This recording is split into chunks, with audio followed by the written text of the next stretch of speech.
नमस्कार दोस्तों। भारत में जात की खाई काफी गहरी है। समाज के एक क्षेत्र के पास आर्थिक संसाधन है जबकि दूसरे के पास कुछ भी नहीं है। जात के आधार पर अलग अलग क्षेत्र जैसे कि गुरुद्वारे, धर्मशालाएं, शमशान घाट, ये सभी चीजें आज के भारत की एक वास्तविकता है जिन्हें नजरअंदाज नहीं किया जा सकता है। भारत में दलित लोगों की सबसे बड़ी हिस्सेदारी पंजाब में है और उनमें अधिकांश भूमिहीन हैं। पंजाब की आबादी में 32% हिस्सेदारी दलितों की है।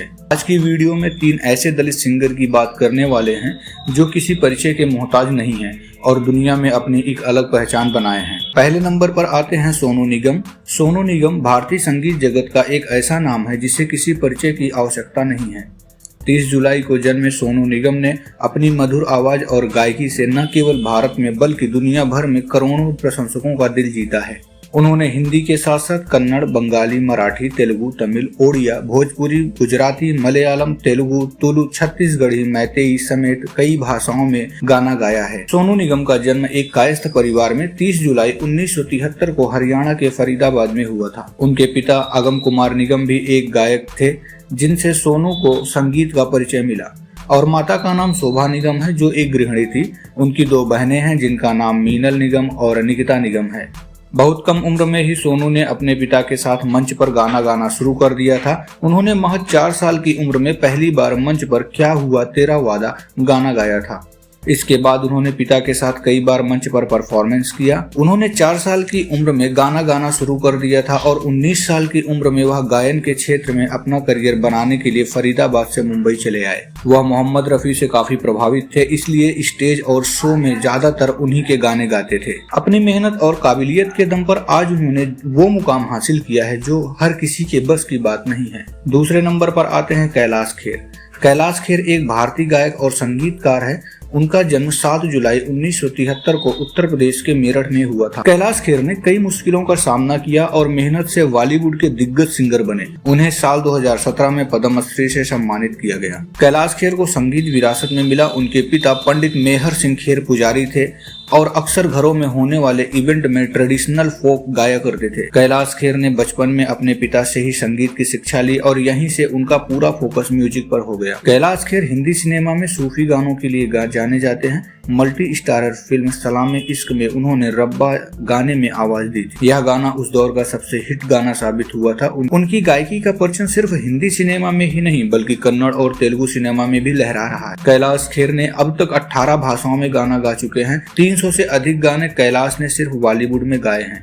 कैलाश को अपने गानों के लिए दर्जनों अवार्ड मिल चुके हैं। कैलाश खेर 2009 में मुंबई वेस्ट सीटल से शादी की। उनके 4 साल का एक बेटा है जिसका नाम कबीर है। तीसरे नंबर पर आते हैं पंजाबी सिंगर काका। पंजाबी सिंगर काका को भी ऐसी ही समस्या का सामना करना पड़ा है। दलित होने के कारण उन्हें कठिनाइयों का सामना करना पड़ा।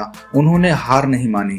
काका का जन्म साल 1994 में पंजाब के पटियाला जिले के एक गांव चंदू माजरा में एक मध्यम वर्गीय परिवार में हुआ था। काका का असली नाम काका ही है। काका साल 2021 में हिंदुस्तान में सबसे ज्यादा सुने जाने वाले गायकों में से एक हैं। उन्होंने कुछ ही गाने गाए और उनके सभी गाने बहुत ही ज्यादा सफल रहे हैं, इसलिए काका आज हिंदुस्तान में एक सिंगिंग सुपरस्टार बन चुके हैं। काका ने अपने रंग की वजह से अपनी जिंदगी में बहुत रिजेक्शन का सामना किया है, लेकिन उनके दृढ़ संकल्प के आगे सफलता ने घुटने टेक दिए। काका के परिवार में माँ, पापा और एक बड़े भाई हैं। बड़े भाई की शादी हो चुकी है। उनके भाई का एक बेटा है जिनके साथ काका अक्सर फोटो और वीडियो पोस्ट करते रहते हैं। काका के पापा एक राजमिस्त्री हैं जो मकान बनाने का काम करते हैं। उनके पापा की आमदनी शुरू से ही बहुत ज्यादा नहीं रही है, इसलिए काका के पापा चाहते थे कि काका सिंगिंग न करके अपनी पढ़ाई पर ध्यान दें जिससे वह जिंदगी में कुछ बन सके। काका ने अपनी शुरुआती पढ़ाई अपने गांव चंदू माजरा से की। 10वीं तक की पढ़ाई करने के बाद उन्होंने डिप्लोमा किया और डिप्लोमा के बाद उन्होंने राजपुर कॉलेज में इंजीनियरिंग की पढ़ाई की।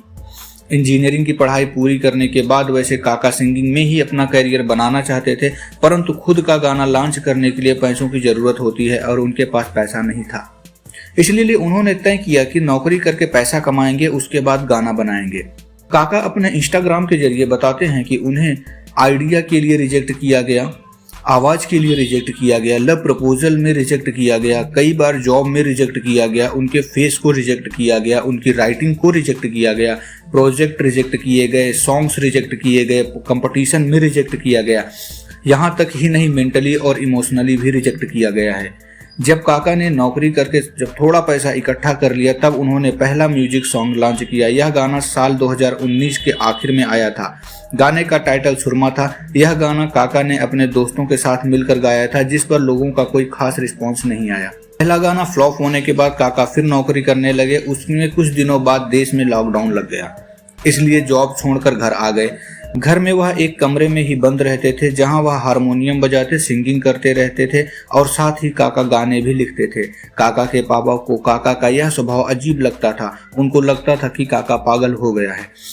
काका ने उसी लॉकडाउन में एक गाना लखा सॉन्ग लिखकर घर से दूर चले गए। उन्होंने इस गाने का वीडियो बनाया। वीडियो बनाकर एक local music channel Honey records में गाना लॉन्च करने की बात की। म्यूजिक चैनल को उनका गाना पसंद आया, इसलिए वह सॉन्ग लॉन्च करने को तैयार हो गए। 25 अक्टूबर 2020 को काका का दूसरा सॉन्ग लॉन्च हुआ, जिसका टाइटल कह लेन दे था। यह गाना रिलीज होते ही वायरल हो गया और यूट्यूब पर ट्रेंडिंग पेज में पहुंच गया। एक ही सॉन्ग में काका को बहुत बड़ी पहचान दिला दी। काका का पहला गाना कह लेन दे 2 यूट्यूब चैनल पर अपलोड है। कह लेन दे सॉन्ग सुपरहिट होने के थोड़े ही दिन बाद काका का लिबास सॉन्ग आया। लिबास सॉन्ग कह लेन दे से भी ज़्यादा पसंद किया गया। लॉन्च होने के 24 घंटे के अंदर ही सॉन्ग यूट्यूब पर ट्रेंडिंग नंबर 1 पर पहुंच गया। न सिर्फ हिंदुस्तान बल्कि यह गाना पाकिस्तान में भी टॉप ट्रेंडिंग में था। काका को इतना प्यार मिल रहा था जिसका अंदाजा उन्हें कुछ दिन पहले खुद पर भी नहीं था। हिंदू धर्म और समाज की रक्षा में दलित जाति का योगदान कभी भुलाया नहीं जा सकता है। तो दोस्तों, उम्मीद करते हैं आपको यह वीडियो पसंद आई होगी। वीडियो को एक लाइक करके चैनल सब्सक्राइब कर लें एंड वीडियो में आपको कौन सा पार्ट अच्छा लगा कमेंट सेक्शन में कमेंट करके जरूर बताएं। मिलते हैं किसी नए और इंटरेस्टिंग वीडियो के साथ, तब तक के लिए बाय बाय।